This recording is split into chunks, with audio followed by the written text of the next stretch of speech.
मेरा बेटा, मुझे जिंदा चाहिए। बच्चे ने मदरसे से छुट्टी क्यों की?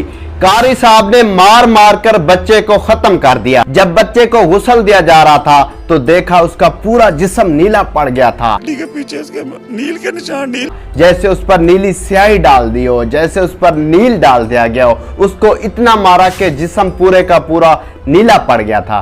पहले तो दुआ है अल्लाह पाक उस बच्चे को, उस फूल को जन्नतुल फिरदौस में आला मकाम अता फरमाए। ये वाकया मिल्लत पार्क लाहौर का है। उस बच्चे के साथ उसका 3 साल छोटा भाई और भी साथ था। जब कारी साहब उसे मार रहे थे तो छोटा भाई चिल्ला रहा था और उसको इतना मारा कि बच्चा बेहोश पड़ गया। जब छोटा भाई चिल्लाया कि मेरा भाई बेहोश हो चुका है तो उसने कहा कि इसको मिर्गी के दौड़े पड़ चुके हैं, को जूता सिंघाया जाए। 7 बजे से लेकर 11 बजे तक मुसलसल उस पर तशद्दुद करता रहा। मदरसे में कोई डॉक्टर बुलवाया, वो उसकी जो तलियां थी, जो पाँव था, उस पर मालिश करता रहा, लेकिन वो बच्चा जब ठीक ना हुआ तो कारी साहब ने उसके वालिद को फ़ोन किया, जो कि उसका वालिद उस वक्त दुबई में मुकीम था।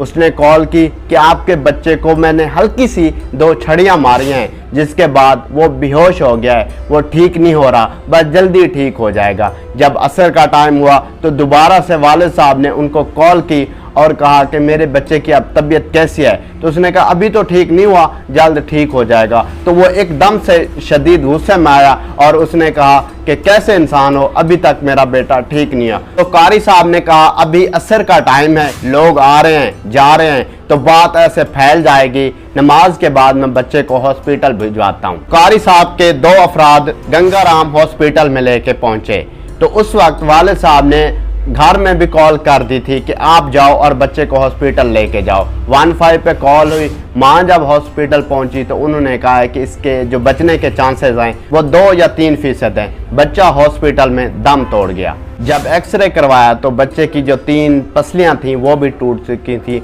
और जो दिमाग की नालियां थीं वो भी फट चुकी थी। जब बच्चा वालिद साहब को दुबई में कॉल करता था, कहता था कि मैंने 22 सिपारे हिफ्ज कर लिए, जब भी आप पाकिस्तान आएंगे मेरे पीछे आप नमाज पढ़ेंगे, तरावियाँ पढ़ेंगे। जो 3 साल के भाई के सामने ये सारा सुनहरी हुआ तो वो भाई अपने बड़े भाई को कभी नहीं भूल सकेगा। जीते जागते एक माँ की दुनिया ही उजड़ गई। हमारे इदारे सेव नहीं हैं, हमारे मदरसे सेव नहीं हैं। रिसेंटली आपने बहावलपुर इस्लामिया यूनिवर्सिटी का वाक़या सुना होगा। जितने भी कानून दान हैं, जितने भी आला औकाम हैं, सबसे गुजारिश है कि इस मामले को, इस कानून को ठीक किया जाए ताकि हमारे बच्चे सेव रहें। अब तो बच्चे मदरसे में जाने से भी डरते हैं कि कारी साहब जिस तरह तशद्दुद करते हैं।